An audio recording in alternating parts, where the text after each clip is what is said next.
c'est Georges-Étienne Charette. J'ai fait une maîtrise dans le labo d'Éric Harvey à l'UQTR et l'Université de Montréal.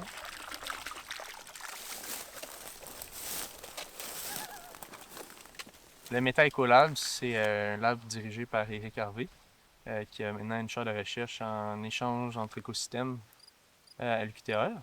Qu'est-ce que ça veut dire la métaécologie? C'est qu'en science, puis dans toutes sortes de sphères, les humains, on a tendance à mettre des choses dans des boîtes. Fait qu'on a des écosystèmes, comme un lac qu'on va mettre dans une boîte, puis le lac, c'est le lac qui se passe X, Y, Z dans le lac. Puis la forêt qui est à côté, ben, c'est une autre boîte, c'est un autre écosystème, puis il se passe des choses dans cet écosystème-là. Puis ce qu'on sait, puis intuitivement aussi, on le sait, il y a des choses qui s'échangent entre la forêt puis le lac. Puis dans le fond, la métaécologie, c'est un paradigme qui essaie de catégoriser le lac comme le lac, puis la forêt comme la forêt, mais aussi de considérer les échanges qui ont lieu entre les deux.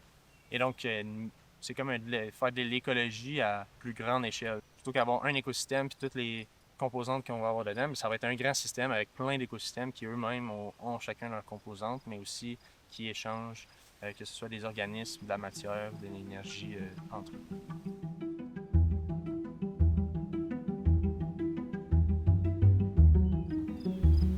C'est un peu l'approche qu'on a au labo.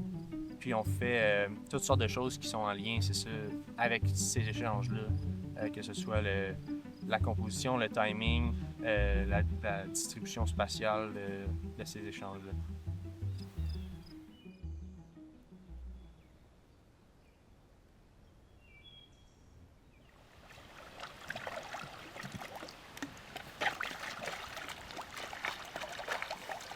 On est sur un de mes sites.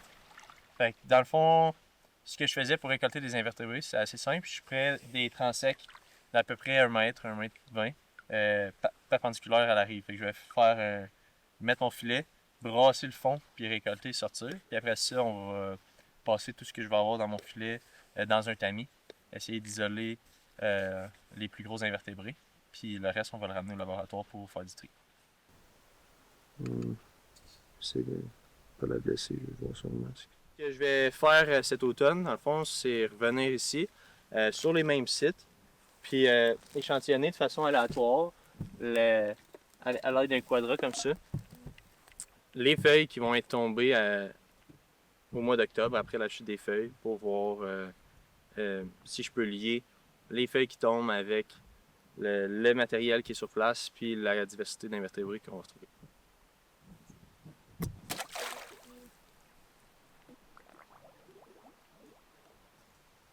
Tu y vas-tu? Ben là, il n'y a pas de feuilles. Ah, peux. c'est vrai.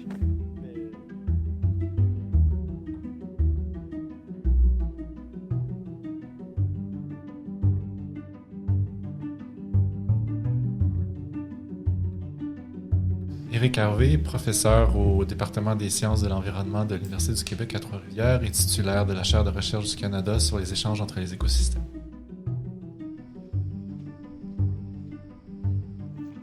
L'écologie, c'est quoi? C'est la science des interactions. Donc, l'écologie, ultimement, on peut le voir comme on veut, c'est pas juste de regarder des arbres pousser, c'est de comprendre les interactions entre les éléments dans un environnement. Donc, peu importe ce que c'est, ces liens-là de connexion, finalement, l'écologie est une science qui permet conceptuellement de comprendre les interactions entre des individus, des populations, des espèces.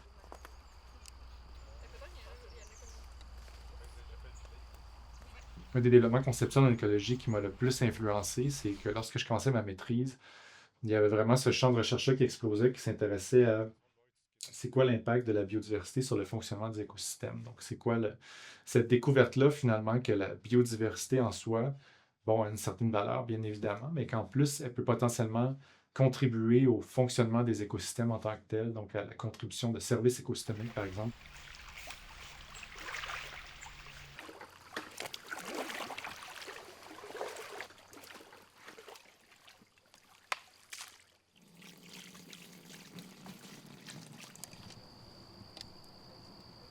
Éventuellement, ça m'a amené à me questionner sur qu'est-ce qui se passe, par exemple, si tu as une extinction dans un endroit donné de ton paysage, est-ce que ça va influencer ce qui se passe à d'autres endroits de ton paysage, par exemple. Donc, est-ce qu'il y a des mouvements d'énergie, d'espèces, d'organismes à l'intérieur d'un paysage qui font en sorte, donc des enjeux de connectivité finalement, hein, qui font en sorte que des perturbations pourraient se propager d'un endroit à l'autre. Comment est-ce que la fragmentation des paysages influence tout ça? Puis une fois qu'on prend en compte ces interactions-là, on peut faire des belles découvertes aussi sur la façon dont le monde fonctionne, puis comment il risque de réagir aussi aux perturbations anthropiques puis aux changements globaux.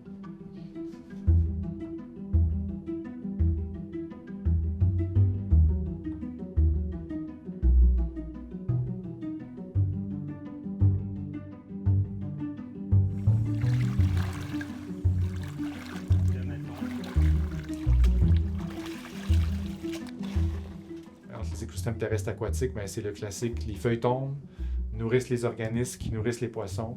Éventuellement, ça vient nourrir aussi des organismes qui vont émerger, les fameux maringouins qu'on n'aime pas, mais il y a plein d'autres organismes qui sortent des cours d'eau, il n'y a pas juste des maringouins, hein, il y en a des libellules, etc. Puis eux-mêmes vont aller nourrir les organismes terrestres, donc encore une fois, ça c'est une autre boucle de rétroaction, donc c'est des échanges entre écosystèmes. Mais c'est toute cette idée-là finalement qu'il y a de l'énergie, qu'il y a des nutriments, qu'il y a de la ressource, qu'il y a des choses qui se déplacent dans le paysage, entre les écosystèmes, entre les habitats, puis qui vont venir influencer finalement la vision globale de notre paysage.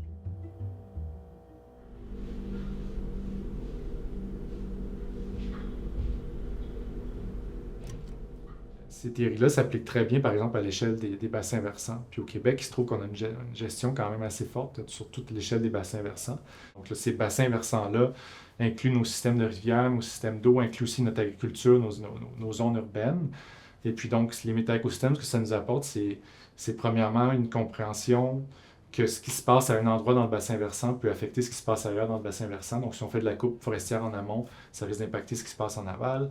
Si on impacte ce qui se passe avec l'agriculture à un certain endroit, ça va impacter ce qui se passe plus en aval, par exemple dans nos zones urbaines. Donc, cette compréhension-là du bassin versant comme une zone dynamique, c'est-à-dire que c'est plus seulement une unité hydrographique, mais vraiment une unité intégrative qui inclut l'ensemble des écosystèmes qui le composent, puis qui sont en interaction. Je pense que c'est une belle contribution là, dans notre perception des choses, comme d'appliquer les métaécosystèmes à cette échelle-là.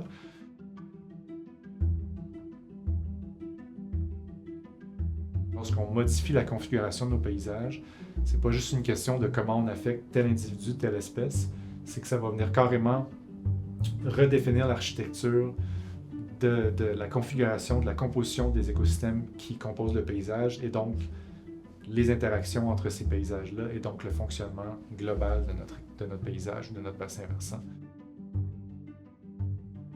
C'est une belle histoire de comment nous, on s'intègre dans un paysage qui lui-même est dynamique, puis comment on peut mieux réfléchir, puis comment est-ce que nous, on peut mieux s'intégrer là-dedans pour avoir une meilleure complémentarité avec le paysage qui nous entoure, pour un meilleur fonctionnement qui serait finalement mieux pour tout le monde.